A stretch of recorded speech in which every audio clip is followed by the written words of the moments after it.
La patrie ou la mort, la patrie ou la mort, ou la mort, nous vaincrons. Qu'est-ce qui se passe dans la province de Nord Kivu? Précisément dans Masisi centre. Ni les alliés koleka na Walikale centre. Dans niveau de la province de Sud Kivu, qu'est-ce qui se passe au juste? L'ennemi est en train de progresser, il est stoppé, il est en train de gagner du terrain où il est pourchassé. Une délégation américaine conduite par le conseiller principal, il y a Donald Trump, na Kombo ya Massad Bolos, tu ko foulé makolo na bango na terre ya Simo Kimbangu, na République démocratique du Congo. La diplomatie agissante ya Mokonza Mboka est comme à niveau nini. Il y avait des pourparlers, il y avait des points de divergence. Il y aura maintenant une rencontre pour parler direct le 9 avril. Namboka toujours à Qatar, précisément dans la ville de Doha. Sans plus tarder, c'est votre humble serviteur, Nakombo Jonas Ngandou, surnommé Charles Onana. Ni les alliés dans la province ya Nord Kivu. Précisément la territoire il y a Massis. Dans Massis centre, ni les alliés koleka. On nous apprend qu'au moment où je suis en train de faire cette émission, il y a des affrontements rudes entre les terroristes M23 et l'armée rwandaise et les Wazalendo. Les Wazachou. Oyo, bamarambo etali négociation etali bangote. Parce que bango baza ba patriote, o baza couvert dans l'article 63 de la Constitution, où il lobby tous les Congolais ont les droits et les devoirs sacrés de défendre le pays et son intégrité territoriale face à une menace ou une agression extérieure. Article 63 de la Constitution. Mais epesi ba wazalendo to bengi bana mboka ba patriote. Pifo wana ya ko défendre mboka, l'intégrité territoriale. Bango makambo ya négociation ya nini ya mboka Qatar etali bango te. Bango balobi likambo ya mabele. Yango tolobaka la patrie ou la mort. Effectivement, ba wazashu bazo salela la patrie ou la mort. Bitumbe koti na Masisi centre, boyebi ke Masisi centre ezalaki na maboko ya ba terroriste M23. Bitumbe koti makasi. Même au moment où nous avons émission à l'élo, on nous apprend que Bitumbe za makasi, ba wazalendo tout feu tout flamme. Au moment où je vous parle, Masisi centre est quadrillé par des wazalendo, les wazachou. Oyo bazali ko apprendre biso que plusieurs pertes en vies humaines côté armée rwandaise. Tolobaka yango que l'armée rwandaise a une armée de 33 000 hommes. On nous apprend que la moitié armée rwandaise bazana mboka na biso, bazana partie orientale ya mboka na biso. Mais selon les informations de notre possession, on nous apprend même que depuis l'armée rwandaise et banda aventure na ye, AFDEL, RCD Goma, CNDP, M23 sous Joseph Kabila, M23 bis sous Fachi Beton, armée rwandaise a koufi na lolenge ba koufi te na bokonzi a Fachi Beton. Malgré traîtrise, na trahison, oye comment nango apanage ya armée na biso, pour il faut tout baka histoire ba Congolais de père et de mère bisika bozali. Que armée na biso eza armée à brassage mixage. Ba mixa na basala brassage na mixage. Na la militaire no so bazala na RCD Goma. Tant mboko ezalaka misélé na 4 parties. Toye comment na sous le lenge kani ba brassage mususu esalema na nzela ya kuku mais le bima na poisa na CNDP. Oyo politique kanambe Joseph Kabila salaka yango na ndenga ya kuku mais on nous apprend que il y avait de brassage et de mixage. Oh balingaki ko dévoiler yango sur la place publique te. Bon mon na lolenge kani régime précédent, il y a Joseph Kabila et Alterambo Canabiso. Mais aujourd'hui, Tolobaka Yango, avec Fachi Béton, on n'a pas dit que non, Nyoso tout est bongi. On n'a pas dit que non, Nyoso tout est malam. Il y a des ratés, il y a des imperfections sous la houlette de Fachi Béton. Mais du moins avec Fachi Béton, nous avons une lueur d'espoir que les choses doivent changer. Les choses vont changer dans ces pays. Parce que nous y croyons que Makambe va changer. Raison pour laquelle nous sommes Congolais de père et de mère Tolobi, Nabumo Kone Tokolunga. Ou à l'ICA, centre des affrontements, vous n'aurez même pas l'idée. Des Ouazalènes de tout fait, tout flamme. Plusieurs pertes côté armée rwandaise. Maintenant, du côté Massis Koloba, du côté Walika centre, Tomé ko flasher bino momke. Maintenant, Walika centre, au moment où je vous parle, ils ont beaucoup ya FRDC, na ba voyant militaire na biso, patriote na biso ba Wazalendo. Na Walika centre, au moment où je vous parle, après une pression militaire, oyo ba Wazashu basalaki mikolo tue otukoleka na 6 km na Walika centre. Depuis hier, population azomona susu armée rwandaise na banyangala kata M23 te. Yango tolingi to analyser lelo. Bakimi sous pression ya ba Wazashu ou bien ba respecter cesser les faits unilatéraux bango ba déclaraki na retrait o balobaki ba kosala basalaki yango te semaine passée. Mais ba ya kosala yango peut-être sous pression ya puissance de faire ba Wazalendo na FRDC. Parce que tout le monde a dit la semaine passée, le Lengue Kani, notre Sukhoi 25, n'a pas drone à biso babeki na kombo CH4B et bombarda qui aéroport ya Kigoma. Na Walika Lissambe. Un aéronef, il y a armée rwandaise à couleur blanc. Ezala qui détruit plusieurs dépôts de munitions. L'aéroport ya Kigoma na Walika Lissambe. Sukhoi 25 et bombarda qui yango. Na ba drone à biso to beki na kombo CH4B. Où ils ont porté à 3500 à 5000 km. Tout le monde le lenge kan musali salimaki. Il y a un autre analysé de l'autre lobby. Babimi sous pression. Il y a Wazashu. Ou bien ba respecter kaka maloba na bango yo. Ba salela kite semaine passée ya kolobake. Donc faciliter. Donc créer un climat propice pour le dialogue entre les gouvernements na biso. Balobaki ba obima. En même temps ba osala cesser le fait. Mais Bastika pour respecter à côté. Mais depuis hier la nuit, on nous apprend que Babimi, au moment où je vous parle, les Wazashu avec nos vaillants militaires, Bamonde Bazo contrôler Walika du centre. Tolobaka, la guerre de l'Est, Balingate et aussi là, en 2025. Retenez la date d'aujourd'hui, 30 ans de guerre, ça suffit. Plus de 10 millions de morts, plus de 500 000 femmes violées. Plus de 110 000 hectares dévastés par l'agression rwandaise. Il y a quelques impérialistes au Bazaki na Simanae. Mais aujourd'hui, étant donné que Tolobaka, Dieu congolais, à travers la diplomatie agissante chez Fachi Béton, tout feu, tout flamme. 30 ans de guerre, ça suffit. Ça doit prendre un terme.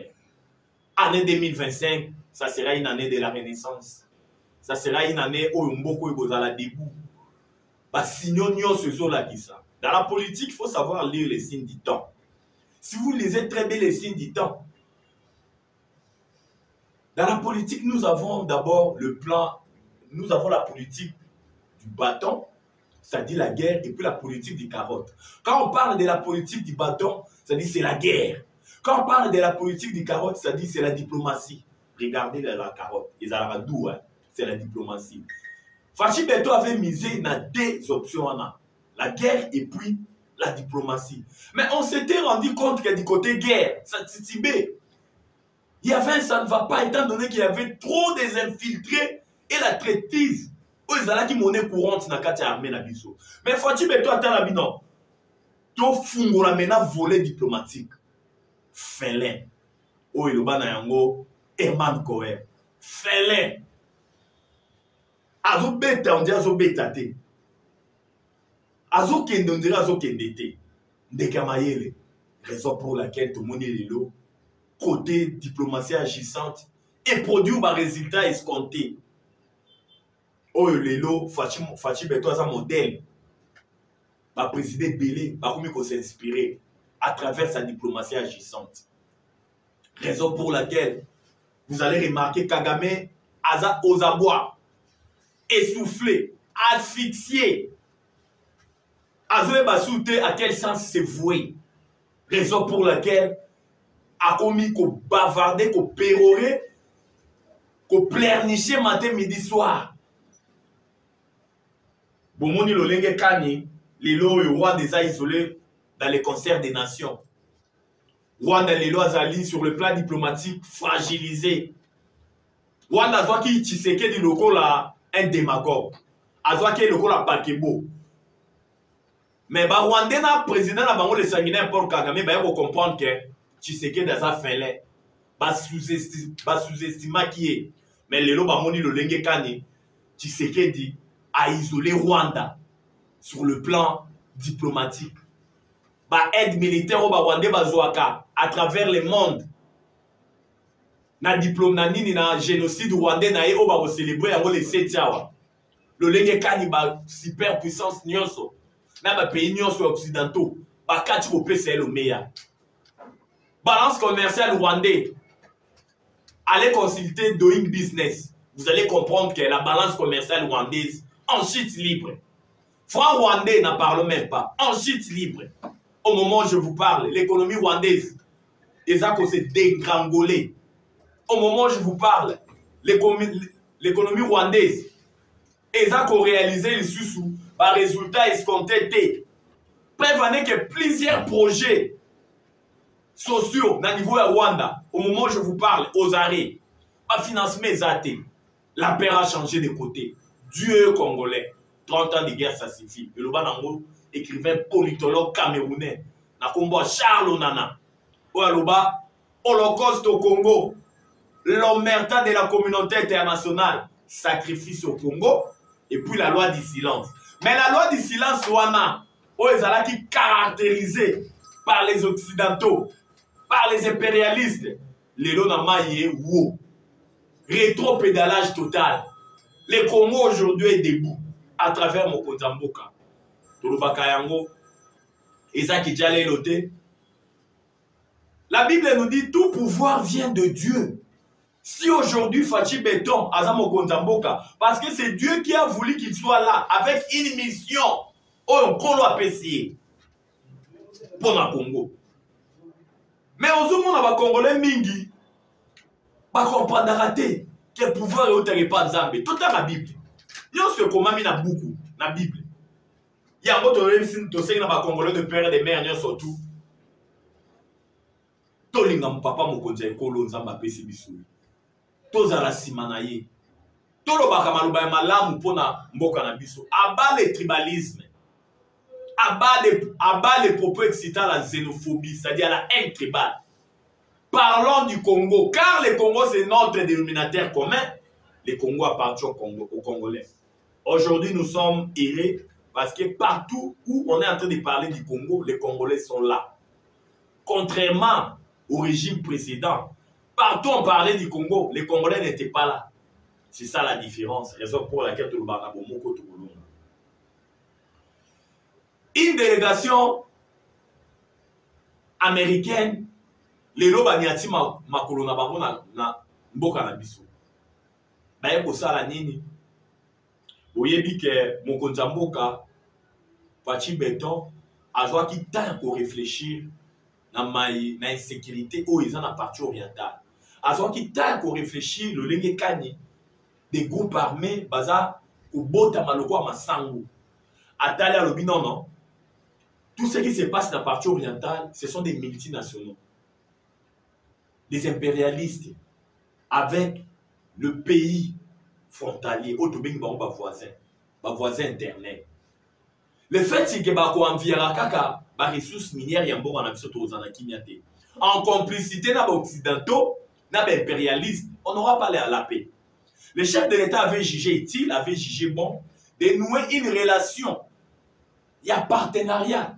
Gagnant-gagnant entre le superpuissance, les number one, les États-Unis d'Amérique et le Congo. Nous devons connaître l'histoire, à ne pas l'oublier. On doit connaître l'histoire. La déstabilisation de la partie orientale de notre pays, ce sont les Américains. Qu'on se le dise. Sous l'administration, il y a Bill Clinton, un démocrate dans les années 94. Oh, il y a Pesaka. Kagame, plan A, ma plan B. Plan A, il fallait qu'on renverse les présidents Azala qui ont dans la Congo Juvenal à Biarimana Outou. Plan B maintenant, il fallait qu'on envahisse Zaïre à son époque, Lelo, la République démocratique du Congo. Tout le monde a dit le Lengekani, plan A et Simbaki, le Lengekani Juvenal à Biarimana Azala, président Outou Rwandais, l'époque où Azala qui a bâti. Avion n'a bêta qui a missile, bon, on a un Koufaka. Et puis, bon, on a les sanguinaires Paul Kagame à son pouvoir. Après avoir accompli le plan A, il fallait maintenant qu'on ça plan B. Il y a quoi envahir Zaïre Tangwana. Sous prétexte qu'il y a Babanya Moulengue avec AFDEL. Je vous le confirme aujourd'hui, AFDEL c'était quelque chose cousu par les Rwandais pour envahir le Congo, afin d'installer l'empire Imatutsi. Les Tutsi-Land, les Tutsi-Power, les Tutsi gouvernent l'Afrique centrale. Mais pour que Tutsi va gouverner l'Afrique centrale, il faut pas par les grands Congo. Pays en dimension continentale. France a voté dans le Congo 4 fois. Congo avec une superficie de 2 345 410 km². Pour gouverner l'Afrique centrale, avec projet machiavéliste na bangwana ya Tutsi-Land, il faut au na Congo. Quand Mouzé Laurent Désiré Kabila a bengani le maréchal Mobutu Sese Seko Kukuendo Wazabanga, AFDEL, quelque chose créé par les Rwandais. Maintenant, il était dans un piège ya Rwandais. Oh, il était devant un fait accompli à nommer chef d'état-major James Kabarebe. Oh, ça sanctionné par les Américains. Angela ses avoirs. Après, Bizimakara, Moussa Zui a essayé diplomatie congolaise comme ministre des Affaires étrangères, chef de renseignement rwandais. Poste stratégique, Union Société, toujours des Rwandais. Parce que Moussa Zala qui n'a piégé les Rwandais, parce que les Rwandais ont le pouvoir. Et puis, bon, le Lengeka de Mouzé Laurent Désiré Kabila avait été tué dans sa propre maison. Et puis, Joseph Kabila est au pouvoir. Il fallait placer au sommet du Congo un chef de l'État faible. Joseph Kabila. Après Joseph Kabila, la reine à Joseph Kabila, vous avez constaté comment notre pays a été enterré. Il n'y avait pas une diplomatie agissante. Kabila a dirigé ce pays avec l'embargo. Pendant 18 ans, pendant l'embargo, aucune diplomatie pendant l'embargo. Et puis, tant que tout le monde a venu à Fatih Béton, au sommet de l'État, lors de sa première mandature, l'embargo a été extirpé. Kabila nous a laissé un budget de 4 milliards, y compris les appuis budgétaires. Mais sous Fatih Béton,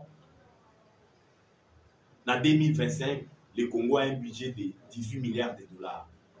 On n'a pas dit que non, ça suffit, non. Ça ne représente rien, car notre pays a une dimension continentale. Mais du moins, on doit reconnaître que non, l'homme est en train de travailler. Il est au four et au moulin. Il nous a donné quand même une lueur d'espoir. On ne cessera jamais de le dire. On n'a pas dit que non, tout est devenu normal, les gens mangent jusqu'à leur faim. Non. Mais du moins, on doit accepter que sous Fatih Béton, le Congo aujourd'hui est debout. Parce que partout on est en train de parler du Congo, les Congolais sont là. C'est ça le plus important. Il y a un gros biseau Congolais de père et de mère. Tout le monde a une délégation américaine conduite par le conseiller principal de Donald Trump dans Combo et Massad Bolos. Il est venu ici pour prendre langue avec Fatih Béton. Mais il ne va pas se limiter seulement au Congo. Il ira dans Rwanda, dans Ouganda et puis dans Kenya. Il y a des missions. Comment on doit mettre un terme à l'atrocité au Banyangala 4 et M23 bazali ko commettre dans la partie orientale. Parce que c'est que les M23 font en partie orientale. Ça s'appelle carnage. Ça s'appelle guerre morale terreur. On est en train de tuer chaque jour. Des viols. Chaque jour. Des pillages, n'en parlons même pas. C'est grave. Massad Bolos est venu avec un message clair à Donald Trump. Les investisseurs américains vont investir dans la partie orientale, comme l'avait proposé notre chef de l'État Fachi Beton. Gagnant-gagnant. Les Américains vont investir. À quoi nous servent tous ces minéraux quand les Congolais sont tués chaque jour? Venez investir au Congo contre la sécurité. Garantissez-nous la sécurité dans la partie orientale. Investissez. Vous voulez quoi? Les 3T. Tintal, étain, tungstène. Les minéraux sont là. Prenez. Mais pour garantir votre sécurité. Aujourd'hui, je suis venu poser une question aux Congolais et Congolaises. À quoi nous servent tous ces minéraux quand les Congolais sont tués chaque jour? 30 ans de guerre pour les minéraux que Dieu a implantés dans notre pays. À quoi nous servent tous ces minéraux quand on est en train de tuer les Congolais matin, midi, soir, par les Rwandais, par les impérialistes, par les multinationaux?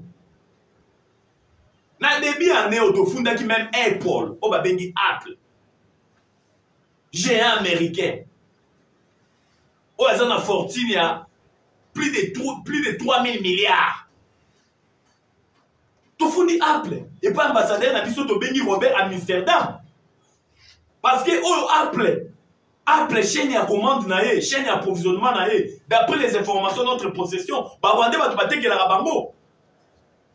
Les minéraux du sang, ce sont des receleurs. Apple a pleurniché le corps mon amouké. Il y avait des procès, mais on nous apprend que les procès sont toujours au Katana. To funda qui est la filiale à Belgique, la filiale à France.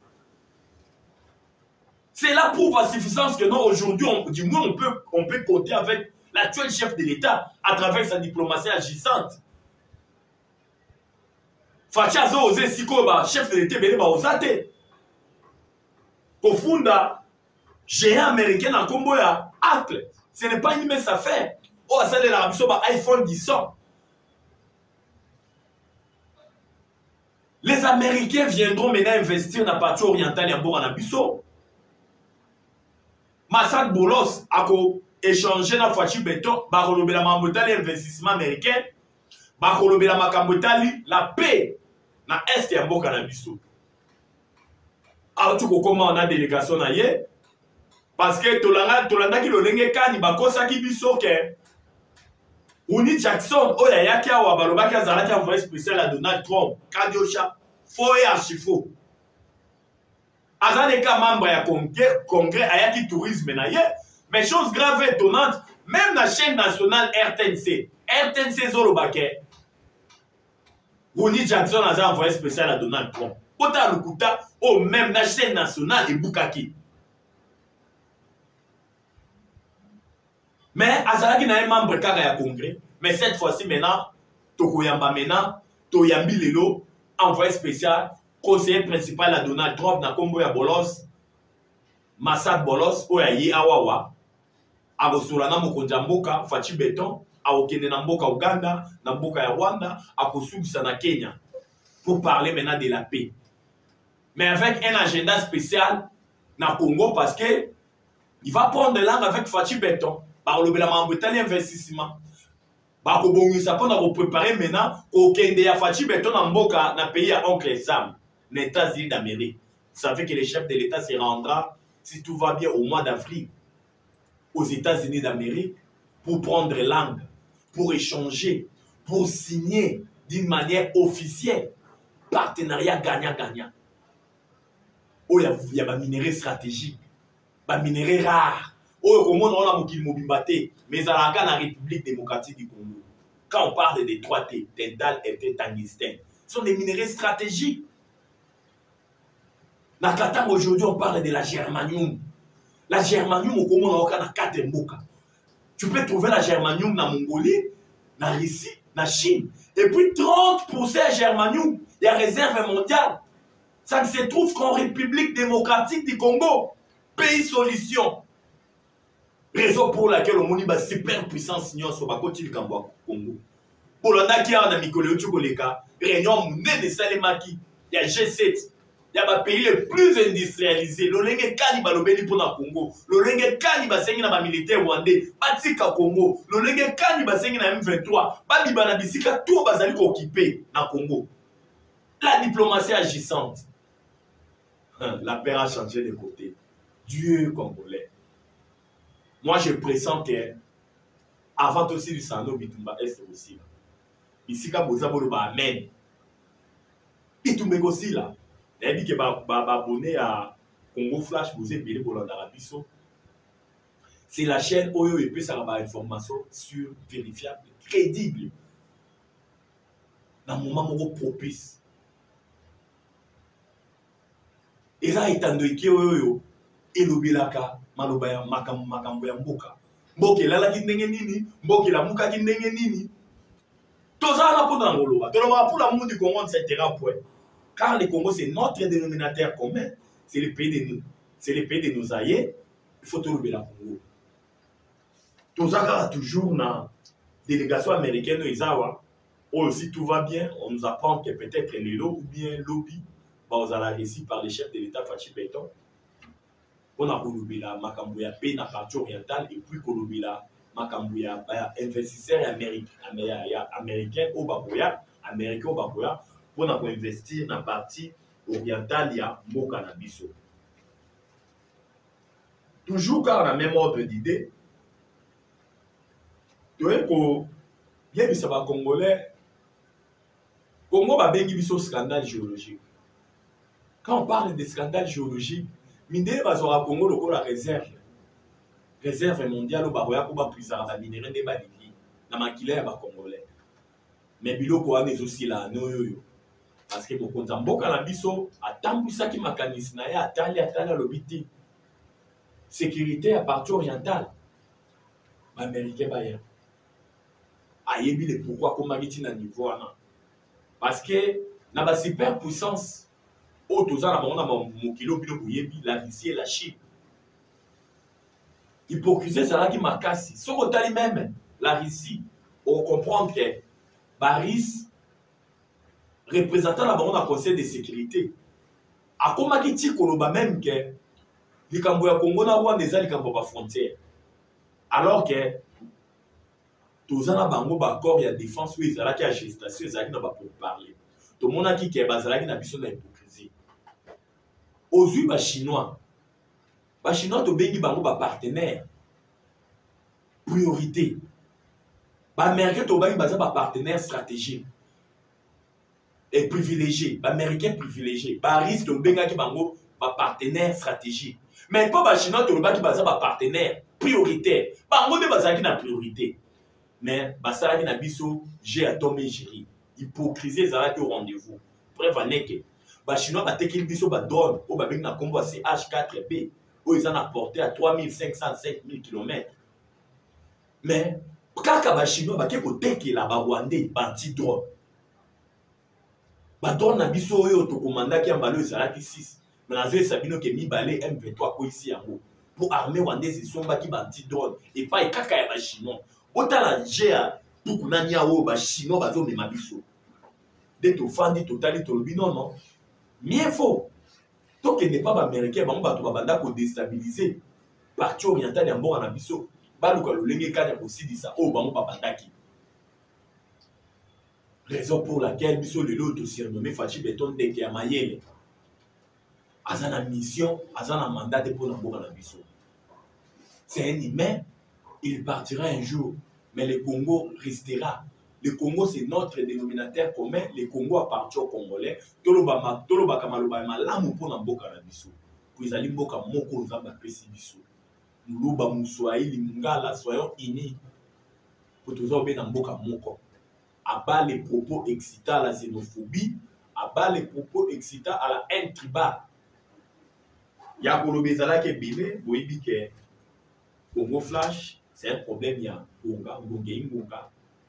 Pour les autres Sukiawa, Tokozala na lobby, pour partager la bino sur l'actualité de l'air, d'isoler les cas qui n'ont entre Papa Mokondia et Kolo, na conseiller principal ya Donald Trump na kombo ya Massad Bolos basololaki ndenge nini badisposition nini bazwi tokoya koapprofondir bino lobi lolenge kani masolo ezali koleka na concertation oyo tozwi ta ya kolobela te mpo temps epesaki biso défaut. Sans plus tarder, c'était votre humble serviteur Nakombo Jonas Ngandu, surnommé Charles Onana. Mon numéro c'est plus 243 89 77 525 44 plus 243 89 77 525 44. La patrie ou la mort. La patrie ou la mort. La patrie ou la mort. Ou la mort, nous vaincrons. Nabomo Konde Tokolonga, j'ai dit et je vous remercie. Ciao, à la prochaine.